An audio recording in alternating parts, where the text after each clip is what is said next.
السلام عليكم ورحمة الله وبركاته. أهلا بكم حبايبي من جديد في فيديو سهل وبسيط وإن شاء الله هيعجبكم.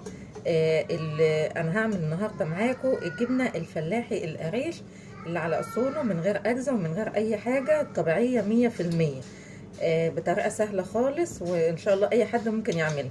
هبتدي الأول كده، هيكون معايا أي حاجة. يعني أنا بحب أعمل مثلا في الحلة الصاج دي، ممكن طبق بلاستيك، الجراد البلاستيك، اي حاجه، اي حاجه عندك في المطبخ، حاجه تيفال، حاجه الومنيوم، اي حاجه انت عايزه تعملي فيها بتعملي فيها. فبجيب الاول بعمل نار بسيطه كده وبسخن بس الحله خفيف كده، يعني ايه، بدفيها بس، يعني بس كده، يعني ما بكملش دقيقه، بديلها بس ايه ان هي تدفى شويه. خلاص كده اهو. بيكون اهم حاجه في الموضوع ده ان يكون لبن كامل الدسم، يكون لبن من الفلاحين. ف بجيب انا ايه اللبن، حليب طازه كده، وايه بحطه على طول. لو هو نضيف وانا واثقه ان هو نضيف بحطه على طول، لو مش واثقه ان هو نضيف بجيب مصفى واحط فيها حته شاش واصفيها، قماشه خفيفه واصفيها، او ممكن طرحه قديمه واصفيها. شايفين؟ خلاص كده بفضي اللبن كده، بجيب الغطا بقى واغطيها،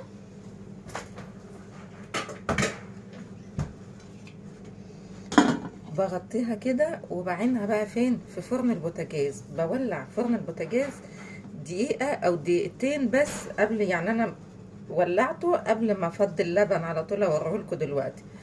فهطفيه، طفيته اهو خلاص. فهقوم ايه حاطه بقى اللبن في الفرن بتاع البوتاجاز على طول. خلاص كده اهو. هسيبه بقى ايه لمدة يومين، لو الجو مش ساقع قوي ممكن يومين وابتدي ايه ان انا اطلعه اشوفه، اهزه كده، ان لقيته بيتهز معايا قوي يبقى لسه ما جمدش قوي. لو انا هزيته كده ولقيته لسه بسيط، انا هوريكم برضه، هوريكم ازاي.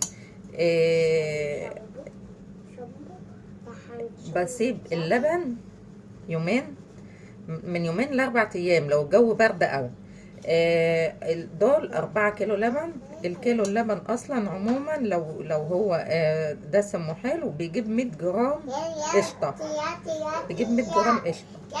فده خلاص كده هعين اللبن ده في الفرن وايه، وهرجع لكم تاني اوريكم اللبن بعد ما غاب، وهوريكم الجبنه برضه. خلاص كده اتفقنا. هاخد اللبن الحليب اهو اعينه في فرن البوتاجاز، الفرن مطفي طبعا مش والع، يعني انا ولعته دقيقه او دقيقتين بس يدفى كده، وبحطها علشان يبقى مكان محكم من الهواء مقفول. لو عندي ضلفه مطبخ فاضيه وعايزه احط فيها ماشي. عندي بقى دول انا كنت حطاهم حطاهم ورا بعض، واحده في يوم والتانيه في اليوم اللي بعده، يعني من يومين 3 كده حطيت واحده والتانيه. ادي ايه، بغطيهم باي حاجه، بغطيهم بصينيه او باي حاجه كده اهو. دلوقتي زي ما بقول لكم كده بهز كده، شايفين؟ بتتهز معايا. دي لسه لها يوم، يعني دي بكره باذن الله هتكون معموله. هي من فوق جامده اهي، القشطه جامده اهي، بس ايه لسه لها يوم. فدي هغطيها كده واعينها في الفرن تاني لبكره باذن الله. نشوف دي بقى، دي كانت قبلها بيوم، دي اهي. هي بتتهز، طبيعي تتهز لان اللي تحتها لبن رايب اهي، بس دي اجمد من التانية. فايه هنشيل القشطه اللي على وشها كده. لو برضو لو احنا مش عارفين الحركه دي بنشيل من الجنب كده، بنشيل من الجنب كده، اي جنب كده. طبعا طبقه القشطه بتطلع اهي. لو لقينا تحتها ميه عامل شكل الحليب كده، اول ما عملنا حته كده سنه بسيطه كده، اول ما عملنا سنه بسيطه كده لقينا في لبن حليب طلع كده باين، يبقى ايه، لا دي لسه ما اتعملتش، يبقى لسه تحتها عايزه تحتاج يوم كمان. اقوم مرجعاها كده مكانها كده، او اسيبها زي ما هي كده اهو، واقوم مرجعاها تاني مغطياها ومرجعاها الفرن تاني كمان يوم ولا حاجه. فدي بعملها اهي، فتحتها اهي بسم الله ما شاء الله اهي. انا بعملها بمعلقه، في ممكن اعملها بايدي عادي، المها بايدي اهي بسم الله ما شاء الله. بسم الله اللهم بارك اللهم بارك. اللهم صل على النبي اللهم صل على النبي. جميله ما شاء الله ما شاء الله. احنا نعمل الحاجه في البيت حلوه احسن، لان انا بحب اعمل على طول بنفسي. فالسنه اللي فاتت حبيت ايه، قلت استريح كده واجيب جاهز وخلاص، اجيب زبده جاهزه او قشطه جاهزه وخلاص. لقيت والله ما انا عارفه الناس بتغشها ازاي، انا مش عارفه طريقه الغش دي بتبقى ازاي. لقيت البتاع الزبده، ما هي الزبده اصلا، وسيحها سمنه مش سمنه كمان.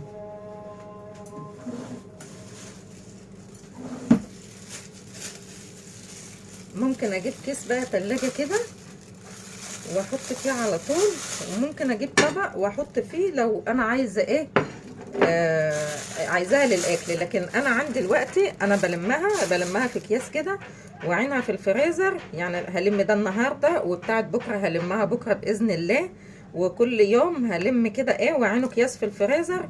وبعدين ابقى اطلعهم كلهم في يوم بقى، لو انا حابه اعملهم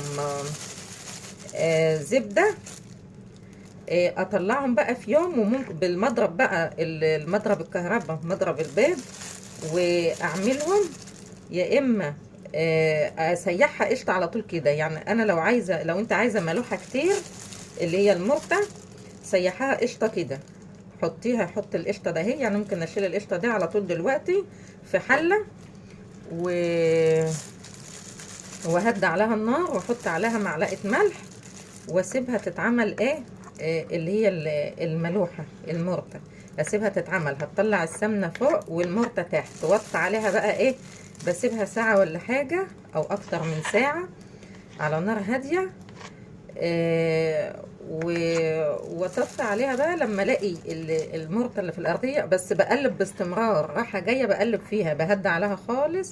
بحطها اصلا، ممكن احطها وانا قاعده بطبخ ولا حاجه، بكون في المطبخ واقفه يعني، فبشوف الاكل اللي في ايدي بطبخ، وفي نفس الوقت بقلب فيها، ايدي فيها على طول.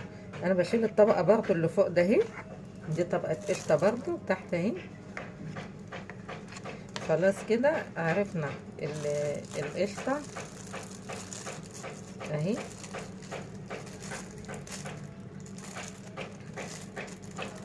بنيجي بقى ايه، خلاص بعد اهي بسم الله ما شاء الله. زي ما انا قلت لكم، كيلو الحليب لو هو كامل الدسم وحلو بيجيب اقل حاجه بيجيب 100 جرام. يعني لو على حسب بقى ايه، في بهايم بتبقى لبنها سمين وفي بيبقى مش سمين قوي، فهي ان شاء الله اقل حاجه بتجيبها 100 جرام قشطه.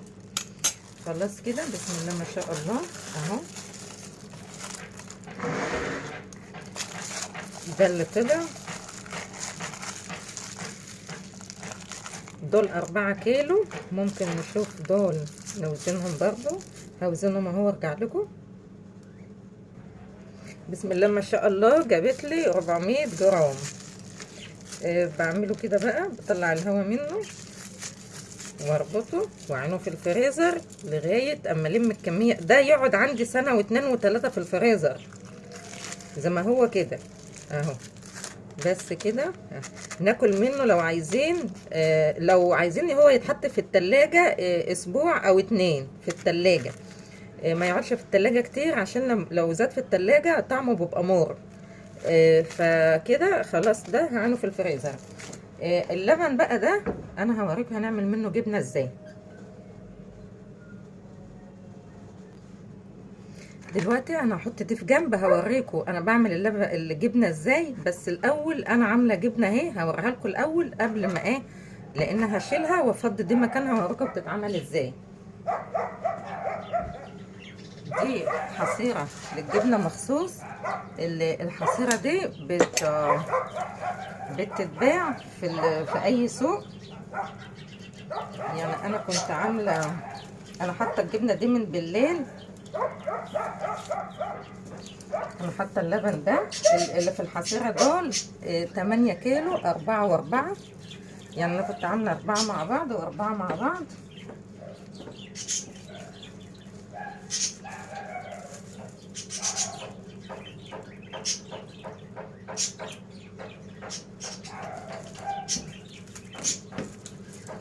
لو هي لسه عايزه تفضل شويه متعلقه تصفي ميتها، بسيبها شويه. انا عندي هي معموله تخينه شويه. بفتح الحصيره اهي.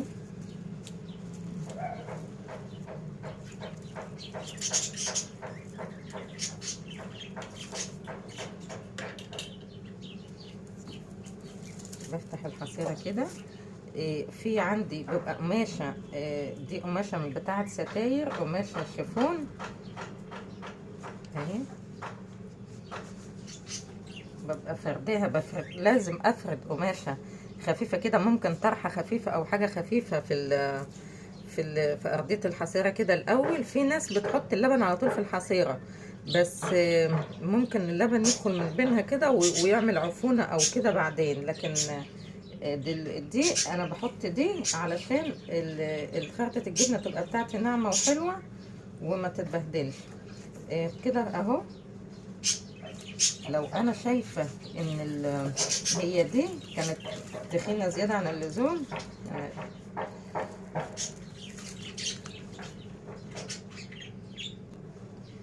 خلاص بفتح الحصيره كده. انا لميتها كده بالحصيره، يعني حاولت المها شويه كده عشان اخليها اربعها حلو.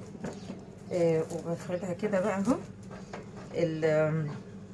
دي انا بحطها من بالليل مثلا لغايه تاني يوم الظهر، ممكن لغايه تاني يوم العصر. انا بعلقها، هوريكم انا بعلقها ازاي، واسيبها زي ما هي. يعني كده لو انا عايزه اعمل اهي كده، عايزه المها شويه اهي. لازم المها بالحصيره كده علشان تديني الشكل ده اهي.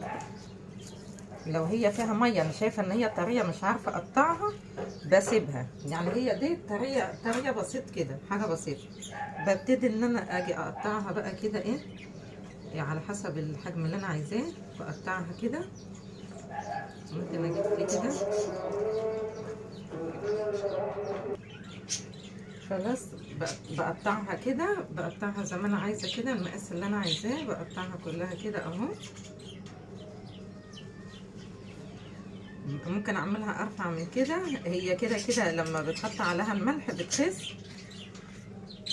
لو لقيتها طريه، هي دي مش جامده قوي على فكره، بس مش مشكله، انا اعرف اتعامل معاها. بنجيب بقى طبق او حاجه واسعه كده، ونحط فيها ايه، ملح او صينيه، ونرش ملح كده. يعني شايفين كده، بس بغطيها بطبقه ملح كده اهي.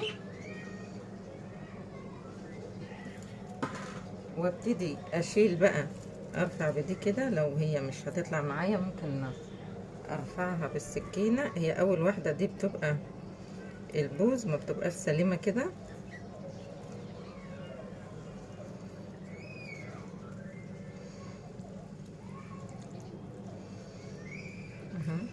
ممكن المها بايدي كده. اول واحده دي بتبقى ايه، الطرف فبيبقى ايه مش سليم اهي. ممكن المها كده اهي اهي. بحطها بقى هنا كده على الصينيه. ممكن اشيل بقى الباقي كده. لو في حته اتكسرت زي دي، انا بقول لكم هي طريه، انا بس عشان انا عايزه اوريكم. هي المفروض كنت اقعدها كمان ساعه ولا ساعتين كمان اهي.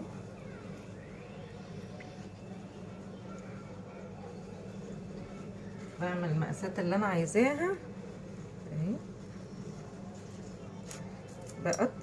بعمل من هنا حلو لغايه تحت كده عشان تطلع معايا سليمه.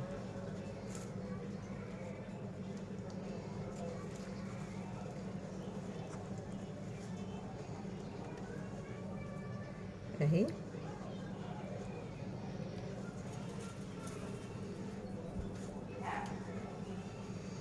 خلاص هعمل الكمية كلها وهرجع لكم. خلاص كده بعد ما قطعت الجبنة كلها اهي. ممكن استنوا اوزنها او اشوف هي ايه. لو الناس بتشتري من الفلاحين بتقطع وتوزن على طول بالشكل ده كده وبتحسبها كده، وبعدين تحط عليها ملح وتنشفها بقى، فما بتنشف بتنقص. يعني ممكن ال3 كيلو ينقصوا مثلا 3-4 كيلو، ممكن ينقصوا لهم نص كيلو مثلا، اللي هي الشرشة المية اللي بتنزل منها. فانا هوزن لكم دي قبل وهي طرية كده برضو اعرفكم جابت جبنة ايه وقشطة ايه. هشوفها وارجع لكم. انا وزنت دول دلوقتي، دول 8 كيلو لبن جايبين 2 كيلو جبنة، 2 كيلو جبنة كده قبل ما تنشف. يعني الكيلو بيجيب، كيلو اللبن بيجيب 100 جرام قشطة، وبيجيب ربع كيلو جبنة. ماشي. ده كيلو اللبن. كيلو اللبن ده بقى بكام؟ ب30 جنيه. يعني كيلو اللبن ب30 جنيه بيجيب ربع كيلو جبنة وبيجيب 100 جرام قشطة. لو انتوا بتجيبوا القشطة لوحدها ال100 جرام دي، ممكن تعمل لها لوحدها ال100 جنيه، ال30 جنيه قصدي. بجيب ملح بقى وبرش كده. انا طبعا رشيت في الارضية، مش كتير، يعني مثلا بحط حوالي معلقتين كبار في الارضية ومعلقتين كبار تحت، يعني كأني برش ملح الحاجة بس بزيادة شوية. في ناس بقى ممكن تقطع حتة الجبنة وبتجيب الملح في طبق كده وبتلف حتة الجبنة ايه، بتلفها في الطبق كده، كأن ايه بتتبل حتة بانيه او حاجة، فبتلف بتحط الجبنة كده في الملح وتقوم حطاها هنا عادي. ممكن تعمليها كده لو انت عارفه ان تمسكي حته الجبنه. هي الوقت الجبنه دي كان المفروض تقعد لها كمان ساعتين تنشف كمان شويه، تنزل الميه اللي فيها اكتر، لان انا بس مستعجله عايزه اوريكم.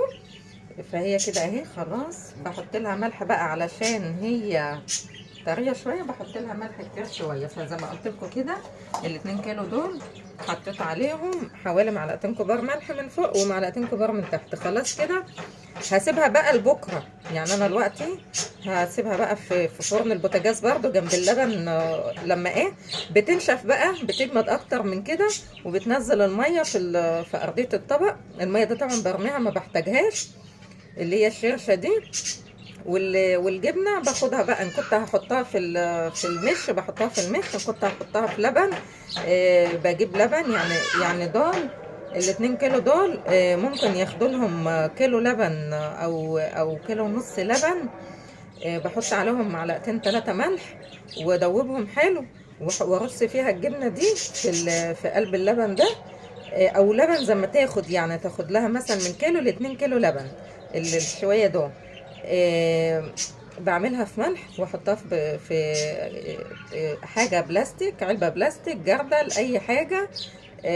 برص الجبنه الاول وبعدين احط الملح على اللبن. بيكون ملح بدوقه، بيكون ملح مش كتير، يعني مثلا كيلو اللبن ممكن احط له معلقتين ملح، معلقتين كبار، او اكتر كمان على حسب. بقوم رصه الجبنه في الحاجه العلبه البلاستيك، وبعدين اقوم حاطه عليهم اللبن يكون مغطيها كده، واجيب كيس بلاستيك واغطي وشها على الجبنه على طول مباشر، علشان ما تعملش طبقه فوق او حاجه. وخلاص بغطي بقى العلبه حلو وبحطها في التلاجة. بسحب منها طول السنه. بحط معاها قرن شطه اللي هو الاخضر ده، او قرن شطه من اللي هو الاحمر سليم بحاله كده. بقوم حاطه قرن بس حاطاه معاهم كده وخلاص. بيخليها طعمها زي الجبنه القديمه بالظبط. لو انا مش حابه الفلفل ده ما بيخليهاش حاميه، بس بيديلها طعم زي الجبنه القديمه. لو انا مش حابه الفلفل بحطها في لبن بس، لبن عليه ملح وخلاص وبحطه. ممكن اجيب لبن بقري، اللبن البقري بيبقى ارخص، بيبقى اوفر معانا. فممكن اجيب لها لبن بقري واحطها في لبن بقري وخلاص. ولو في عندي الخض اللي طالع من الزبده ممكن احطها في الخض اللي طالع من الزبده. بس ده الكلام ده للي مش عارفين لسه واللي بيبتدوا يبقى يحطوه في لبن احسن. خلاص كده. وبتقعد طول السنة وممكن تقعد اكتر من سنة، نسحب منها بس في قلب التلاجة. لو هتبقى بالمش، المش بتساب بره التلاجة عادي في اي برطمان، في بلاصي، في اي حاجة بره التلاجة. بنحطها في المش، بنسيبها لتاني يوم لما تنشف، وبعدين ناخدها ونحطها. لو احنا حطيناها طرية كده هتتفرفت مننا في قلب الجبنة، في قلب اللبن او في قلب المش، هتتفرفت مننا. لازم نرش الملح ده عشان تنشف، علشان ما تفكش مننا. خلاص كده، دي هسيبها لتاني يوم. هوريكم بقى انا بعمل الجبنة الاول ازاي. خلاص عندي في الفرن وهرجع لكم. كده انا هنا ده الحوض، الحوض والحنفية اهو. بحط اهي الحوض اهو، بفرد دي كده على الحوض، وبجيب اللبن اهو، وابتدي ان انا ايه احط في النص كده،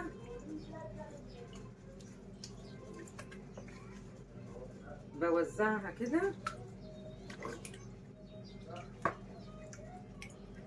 اهي.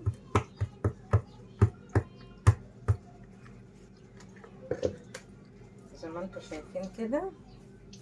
الحصيره انا لسه شايله منها، بدم انا بعمل ورا بعض كده عادي، ممكن ما اغسلش الحصيره، لكن لو انا خلصت دي اخر مره هعمل، بغسل الحصيره حلو بفرشه زي كده، وبغسل الحصيره حلو تحت الحنفيه بميه واشطفها حلو عشان ما تعفنش.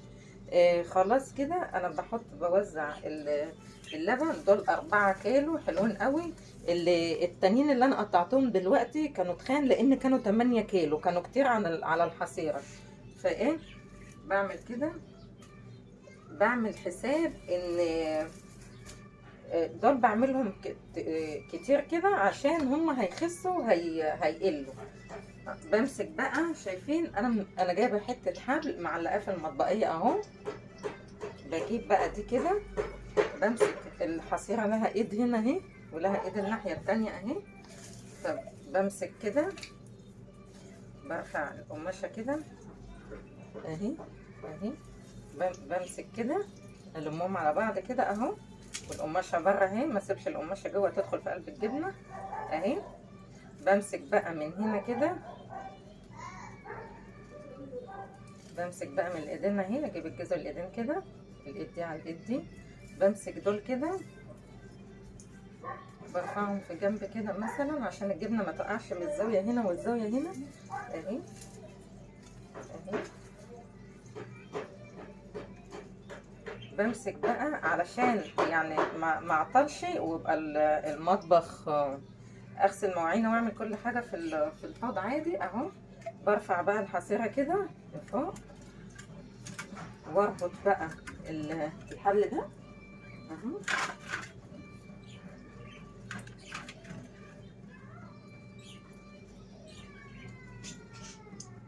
واعمله كمان عقده اهي.